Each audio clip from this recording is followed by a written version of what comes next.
Hello viewers, இனி நம்ம பார்க்க போறது One Piece episode 346.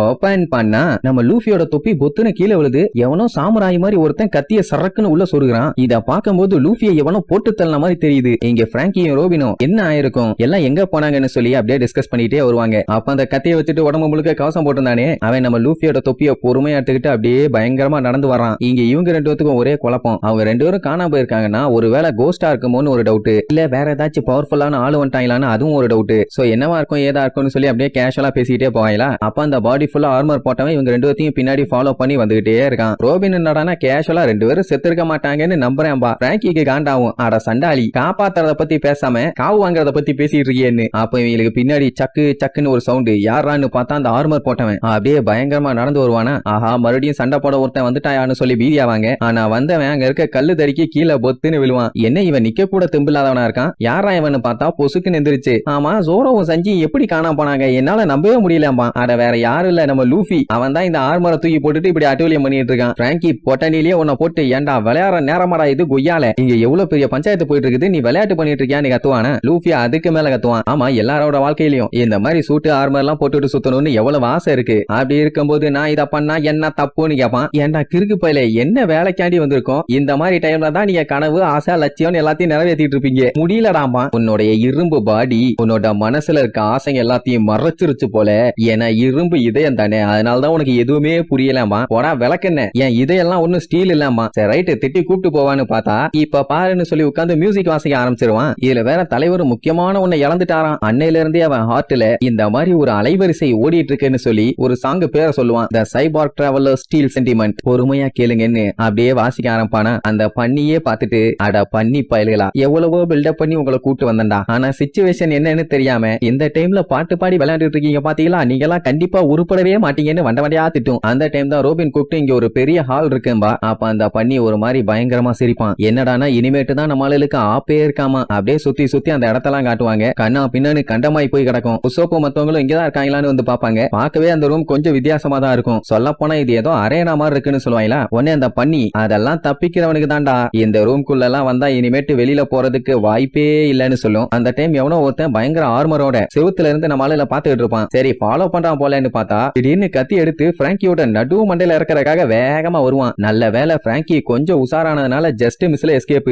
இல்லன்னா அவனுக்கு தண்டனக்காதான். கொய்யால யாரா நீ என்னன்னு கேட்டா அப்படியே பயங்கரமா போஸ் கொடுப்பான். லூஃபி பார்த்துட்டு வாவ் சூப்பர் ஆர்மர் மூவ் ஆகுதுன்னு சொல்லி என்ஜாய் பண்ணுவான். அவனுக்கு எப்பவும் விளையாட்டு தான். ரோபின் பார்த்துட்டு கன்ஃபார்மா இவன் ஜோம்பின்னு சொல்லிடுவான். ஏன்னா அவன் பாடியில ஏகப்பட்ட கட்டைய சொருகி வச்சிருக்கானுங்க. சொல்ல போனா செத்தவன் தான் இப்படி வந்து நின்னுட்டு இருக்கான். ஜோம்பிஸ் எல்லாம் இந்த அளவுக்கு கியர் போட்டு சுத்த மாட்டாங்களேன்னு பிராங்கி சொல்லும் போதே அட்டன்னு பாஞ்சு பிராங்கி அட்டாக் பண்ணுவான். நல்ல அவன் பிளாக் பண்ணிடுவான். அதுக்கப்புறம் ரெண்டு பேத்துக்குமே பயங்கரமான சண்டை. அவன் அடிக்க அடிக்க பிராங்கி பிளாக் பண்ணிட்டே வருவான். ஒரு கட்டத்துல அங்க போது நீ அவ்வளவு ஸ்ட்ராங்கா இந்த வச்சுக்கிறான்னு சொல்லி ஒரே குத்து அப்படியே அங்க இருந்து தெரிச்சிருவான். ஆனா கீழே எல்லாம் விழ மாட்டான். அப்படியே ஸ்டாண்டிங்ல போய் நிப்பானா. பிராங்கிக்கே ஷாக்கு, என்ன இவன் பக்காவா சண்டை போறானேன்னு. அப்ப அவன் கத்தியை யூஸ் பண்ணி பிளஸ் மாதிரி வெட்டி விடுவான். அப்படியே போய் அடிச்சதுல பயங்கரமான பிளாஸ்ட். நல்ல வேலை நம்ம பையன் சிக்கல. சிக்கி இருந்தானா செவுத்துல விழுந்த மாதிரியே அவன் பாடியில 4 விட்டு விழுந்திருக்கும். பாடி 4 துண்டா போயிருக்கும். நீ அடிச்சுட்ட இப்ப ஏன் அடியா பாறான்னு சொல்லி கைய காட்டி எய்ம் வைப்பானா. அவன் வெட்டுறதுக்காண்டி பாஞ்சு வருவான். டாப்னு ஒரே போடு, அவ்வளவுதான் அப்படியே தெரிச்சடிச்சு போய் விழுவான். சரி ரைட் அவனை பொழந்தாச்சு. என்ன இவங்களோட ஒரே தலைவலியா இருக்குன்னு சொல்லிட்டு இருந்தா அவன் அப்படியே கேஷுவலா எந்திரிப்பான். நம்மளுக்கு அத்தனை பேருமே பார்த்துட்டு பீதி ஆயிருவாங்க. ஏன்னா இந்த அடியை போட்டுமே அவன் எந்திரிச்சிருக்கானே.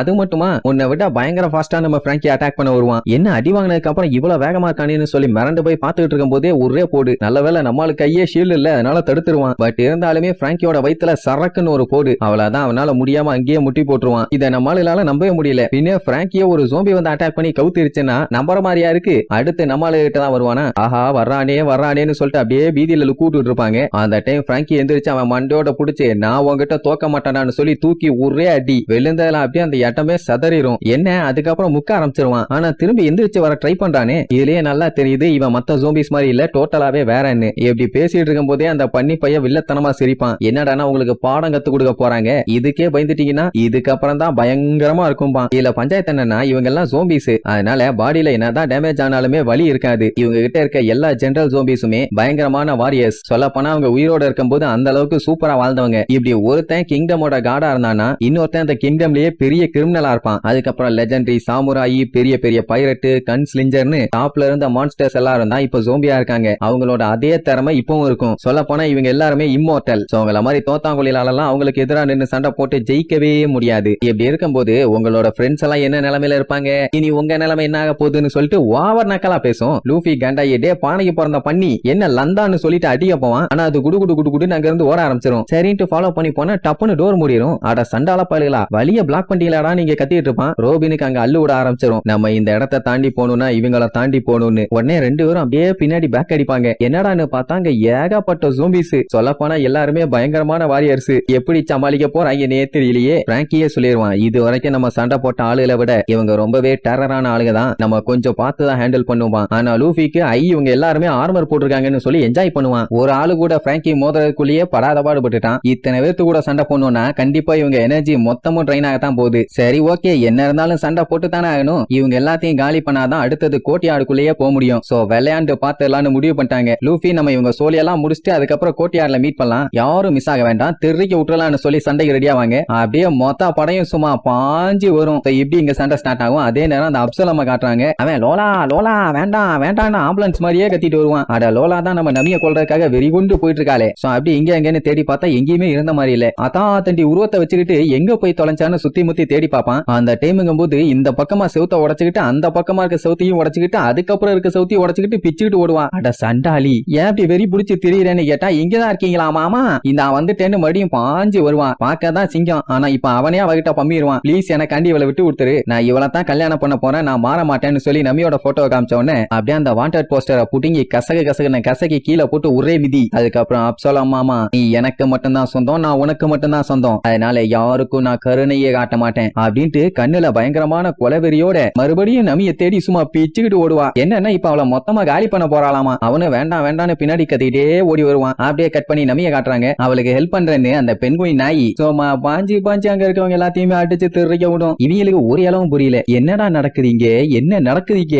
நமக்காண்டி அந்த நாய் பெண்குயின் சண்டை போடுதான், இது ஒரு பச்சோந்தி இனிமையா இருக்கும் போலயே அப்படின்ட்டு எல்லாம் பேந்த முழிப்பாங்க. ஆனா நமி இந்த ஃபைட்டிங் ஸ்டைல பார்த்தா ஏதோ சரியில்லையேன்னு முழிப்பா. அந்த நிக்கிற போஸ பார்த்தாலும் ஒரு வேலைன்னு இழுப்பா. ஆப்போசிட்ல இருக்கவங்க எல்லாம் டே குய்யால நீ பெரிய தப்பு பண்றேன்னு சொல்லி அவனை மிரட்டுவாங்க. அவன் பெண்கள் நம் நாட்டின் கண்கள், அவங்க மேல மட்டும் கையா வச்ச உங்க எல்லாத்தையும் வச்சு செதுக்குன்னு செதுக்கிடுவேண்டா டு டர்ட்டி டாக்ஸ்னு சொல்லும். உடனே நமி அப்பவே கன்ஃபார்ம் பண்ணிட்டா இந்த டாக் பென்குயின் வேற யாரும் இல்ல அவனே தான். அப்படி அங்க கட் பண்ணா அந்த பெரோனாங்கிறவ நம்ம லூஃபியோட கப்பல்கிட்ட வந்துருவா. என்னன்னா அவளுக்கு உள்ளுக்குள்ள என்னென்னலாம் ட்ரெஷர் வச்சிருக்காங்கன்னு செக் பண்ணணும்னு ஆசை. ஏன்னா இவ ஆட்டைய போட்டுக்கலாம்ல. வாட் எ சில்லி கேர்ள் எடுக்கிறக்காண்டி உள்ள கிளம்பிடுவாங்க. அப்படியே கட் பண்ணி ஜோரோவை காட்டுறாங்க. அவனை கெட்டி போட்டு ஏதோ சவப்பெட்டிக்குள்ள அடைச்சிட்டாங்க போல. வய என்னைய விடுங்கடான்னு கத்திட்டு இறப்பான். அந்த டைம் ஒரு பெரிய கை வந்து அந்த பெட்டியை ஓபன் பண்ணி நம்ம ஜோரோவை வெளியே எடுக்கும். அவன் தொண்டையிலேயே கத்திட்டு இருப்பான், யார் நீ என்ன தூக்கி நீ தூக்கிட்டு வந்தேன்னு. அட தூக்கிட்டு வந்தது வேற யாரும் இல்ல அந்த கெக்கோ முறியாதான். நான் மால் மேல அப்படியே லைட் அடிப்பானா முன்னாடி ஜோரோவோட ஷேடோ வந்து விழும். உடனே வாயை ஓபன் பண்ணுவான். அதை பார்த்து நம்மளால ஷாக் ஆகும் போது ஒரு ஒலி வந்து அடிச்ச மாதிரி தான் இருக்கும். அவ்வளவுதான் நிக்க முடியாம அங்கேயே மயக்கம் போட்டு பொத்தனை விழுவான். பார்த்தா அங்கதான் நம்ம சஞ்சியும் இருக்கான், ஆனா மயக்கத்துல இருப்பான். அதே நேரம் இங்க பிராங்கி, ரோபின், லூஃபி இவங்க மூணு பேரும் ஜெனரல் ஜோம்பிஸ்க்கு எதிராக சண்டைக்கு களத்துல இறங்கினாங்கல்ல. ஓக்கா மக்கா வேற லெவல்ல சண்டை போடுவாங்க. ஏன்னா ஒருத்தனே அவ்வளவு ஸ்ட்ராங்கா இருக்கானா இங்க எக்கச்சக்க பேர் இருக்காங்க. அப்போ ஃபுல் பவர் எடுத்து அடிச்சுதான் ஆகணும். சோ அப்படி மாங்குன்னு அடிச்சா அடிய வாங்குவாங்க, ஆனா திருப்பி எந்திரிச்சு வந்துருவாங்க. சொல்ல போனா அவங்க அடி வாங்கின மாதிரியே தெரியல. இந்த ஜோம்பிஸ் எல்லாம் அடங்காதுங்க போலயேன்னு முன்னாடி அடிச்சதை விட இன்னும் எஃபர்ட் போட்டு மாங்குன்னு அடிப்பாங்க. அப்படி அடிச்சு முடிச்சுட்டு எங்க வழியில குறுக்க வராதீங்க, வந்தா சாவுதான்னு பில்டப் வேற. சோ இப்பெல்லாம் பண்ணிட்டு பார்த்தா மறுபடியும் எல்லாம் எந்திரிச்சு வராங்க. யாரு மேலேயும் ஒரு சின்ன கீரலும் இல்ல, அவங்க டயர்டான மாதிரியும் இல்ல. ஜோம்பிஸ் ஆச்சே எப்படி வெறித்தனம் இல்லாம இருக்கும். மொத்தத்துல சண்டை போட்டா மட்டும்தான் இவங்க வழிய விடுவாங்க. ஆனா எத்தனை டைம் நம்மளுக்கு இறங்கி அடிச்சாலும் திருப்பி வராங்களே. லூஃபிக்கெல்லாம் வெறியாயிருச்சு. கொய்யால நீங்க ஒரு கை பாத்துறேன்னு கம்னு சொல்லி கண்ணா பின்னான்னு குத்துவான். அவன் அடிச்ச அடியில அத்தனை பேருமே செவுத்துல திருச்சு அடிச்சு வந்து விழுவாங்க. எங்க வந்து யாருகிட்டன்னு. அந்த டைம் தான் அந்த புகைக்குள்ள ஒருத்தன் ஒன் ஸ்பாட் ஸ்டைல்னு சொல்லி 3 கத்தியோட 36 பவுண்ட் பீனிக்ஸ்னு சொல்லி ஒரு வெட்டுவான். லூஃபி ஜஸ்ட்ல எஸ்கேப், இல்லன்னா பாடி பஞ்சர் ஆயிருக்கும். அது பார்த்தா ஜோரோ மாதிரி இருக்கும். அண்ட் ஆல்சோ இது அவன் அட்டாக் ஆச்சே. அட ஜோரோ பண்ணிப்பல ஏன்டா அப்படி பண்றேன்னு கேட்டா அப்படியே பொறுமையா இருட்டுக்குள்ள இருந்து வெளியில வருவான். பார்த்தா அது ஜோரோ இல்ல, ஏதோ ஒரு ஜோம்பி. இல்ல வேற ஜோரோ சொல்ற மாதிரியே ஸ்வாட்ஸ்மேனுக்கு முதுகுல காயம் பட்டா அது அவமானம்னு வேற சொல்லுவானா. தம்பி யாருப்பா நீ, பார்த்தா ஜோரோ மாதிரியே இருக்கேன்னு சொல்லுவான். இவன் பேரு ஜிகோரோவாமா. அப்ப நீ ஜோரோ இல்லையா நீ கேப்பான். அட அதான் மூஞ்சி மொசரக்கட்டைய பார்த்தாலே தெரியுதே. ஆனா எப்படி இவன் ஜோரோவோட அட்டாக் அதே மாதிரி பண்ணான். அது அதுவே ஒண்ணும் புரியல. கேட்டா மட்டும் என்ன சொல்லவா போறான்? இதுல வேற ஜோரோ மாதிரியே வாயில ஒரு கத்திய வச்சுக்கிட்டு உங்க எல்லாத்தையுமே நான் துண்டு துண்டா வெட்டி வீச போறேன்னு பில்டப். இதே மாதிரி தான் அவனும் பேசுவான். உடனே லூஃபி விழுந்து விழுந்து சிரிச்சிட்டு இருப்பான். அந்த டைம் பின்னாடி இருந்து ஏதோ ஒண்ணு பாஞ்சு வந்து நம்மால ஒரே அடி. அதுக்கப்புறம் அவனுக்கு என்னாச்சுன்னே தெரியல. அடுத்து பிராங்கிய போட்டு வளைச்சு அட்டாக் பண்ணுவாங்க. அவனும் எவ்வளவோ போராடி பார்த்துட்டான், வேலைக்கே ஆகல. அங்க பாருங்க எத்தனை பேர் ரவுண்ட் கட்டி நிக்கிறானுங்கன்னு. ஐயோ சாமி இதுக்கு முடிவே இல்லையான்னு கத்திட்டு இருக்கும் போது நம்ம ரோபின் தான் டார்சான் மாதிரி சும்மா சல்லுன்னு வந்து அலேக்கா நம்ம பிராங்கிய கையை பிடிச்சு தூக்கிட்டு போயிருவான். அதுக்கப்புறம் குடுன்னு நிக்காம ஓடுவாங்க. ஏன்னா கண்டிப்பா இவனுகிட்ட சண்டை போட்டு ஜெயிக்கிறதுக்கு வாய்ப்பே இல்ல. அதனால தப்பிச்சு ஓடுறதா ஒரே வழின்னு ரோபின் முடிவு பண்ணிட்டான் போல. ஆனா பிராங்கி இந்த டைம் உசாரா, கொய்யாலையெல்லாம் நீங்க எல்லாருமே ஜோம்பிஸ் தானே, உங்க எல்லாத்தையும் எரிச்சுறேன்னு சொல்லி நெருப்ப வச்சு அட்டாக் பண்ணுவான். டப்புன்னு பக்கெட்ல தண்ணி எடுத்து அவங்க மேலேயே ஊத்திக்குவாங்க. டேய் இதெல்லாம் கல்லாட்டம்டான்னு யோசிச்சுட்டு இருக்கும் போதே ஒருத்தன் ரோபின் அட்டாக் பண்ண பாஞ்சு போவான். அவனை மட்டும் இல்ல சுத்தி வர எல்லார் உடம்புலயுமே கைய வர வச்சு அலேக்கா கழுத்து காலு கையின்னு சட்டு பாட்டுன்னு முடிச்சு போட்டுருவா. பட் ஆளுங்க இன்னும் வந்துட்டே இருந்தவன சரி ரைட் இதுக்கு மேல நின்னா வேலைக்கு ஆகாதுன்னு விழுந்தடிச்சு ஓடுவாங்க. இப்ப என்னன்னா இவங்க 2 பேரும் மட்டும் தான் இருக்காங்க. லூஃபியா காணும். பிராங்கி கண்டிப்பா அந்த கூட்டத்துக்குள்ளதான் அந்த லூசு பயில இருப்பான். நம்ம திரும்பியே போனாலும் அவன் எங்க இருக்கான்னு கண்டுபிடிக்க முடியாது. ஏன்னா அவனும் ஆர்மரை போட்டு சுத்திட்டு இருந்தான்ல. என்ன தொலையாம இருந்தானா சரி. இப்ப பஞ்சாயத்து என்னன்னா இவங்க அவனுக்காண்டி இங்க வெயிட் பண்ணாங்கன்னா ஜோம்பிஸ் எல்லாம் வந்து பொளந்துருவாங்க. தப்பிச்சு வர தவிர வேற வழியே இல்ல. சரி ஓகேன்ட்டு பிராங்கி என்ன பண்ணுவான், டே ஸ்டார் ஹேட் லூசு பயில எங்கடா இருக்கேன்னு கத்துவான். அந்த பக்கம் இருந்து ரெஸ்பான்ஸே இல்ல. ஆனா மேல இருந்து லூஃபி கத்துற சவுண்ட், டேய் மெண்டல் கூமுட்ட ரொம்ப வலிக்குதுடா ஏன்டா அப்படி பண்ணிட்டு இருக்கேன்னு. யார புடிச்சு வந்து திட்டிட்டு இருக்கான்னு மேல பார்த்தா நம்ம லூஃபியும் சவப்பெட்டியில அடைச்சு சுத்தி வெப்ப போட்டு கவர் பண்ணிட்டானுங்க. வெளியே விடுங்கடா அவங்கள வச்சு செஞ்சுறேன்னு உள்ளுக்குள்ள கடந்து போராடிட்டு கிடப்பான். சோ லூஃபி அந்த கேஸ்கேட் வழியா தூக்கிட்டு போறாங்கன்னு இப்ப தெரிஞ்சு போச்சு. இனி விடுவாங்களா, வேகமா வெட்டிட்டு பின்னாடியே ஓடுவாங்க. இதே மாதிரி தானே சஞ்சய் காணாம போனப்பவும் ஒரு கேஸ்கேட் ஒண்ணு போச்சு. சோ அப்படின்னா இப்படித்தான் கெட்டி தூக்கிட்டு போயிடுறானுங்க. எப்படியாச்சும் அவனை காப்பாத்தி ஆகணும்னு வேகமா ஓடனா இடையில ஒரு வில்லன் வந்துருவான். வந்தவன் மங்கின்னு கத்திட்டு இருப்பான். ஓ குரங்கு ஒண்ணு சண்டைக்கு வந்துருச்சான்னு பார்த்தா அதான் இல்ல, குரங்கு மூஞ்ச வச்ச ஒரு ஸ்பைடர் ஒண்ணு வந்திருக்கும். இப்படி ஒரு கன்றாவியான கிரியேச்சரை எங்கேயாச்சும் பார்த்தது உண்டா யுவரானர்? அதான் இங்க பாத்துட்டமே. அங்க லூஃபி கத்திக்கிட்டு அப்படியே அடுத்த பக்கமா உள்ள போயிருவான். அவனை என்னடா பண்ண போறீங்கன்னு கேட்டா அவனை பத்தி எல்லாம் நீ கவலைப்படாத, ஏன்னா எப்படியும் உனக்கும் அந்த பர்சனல் எக்ஸ்பீரியன்ஸ் சீக்கிரமாவே கிடைக்க போகுது. இதே நான் நீயா இருந்தேன்னு வச்சுக்க கண்டிப்பா பயந்துருப்பேன். ஏன்னா இவனுக்கு அடிச்ச அத்தனை ஜோம்பிஸுமே மறுபடியும் எந்திரிச்சு வந்துட்டு இருக்காங்க.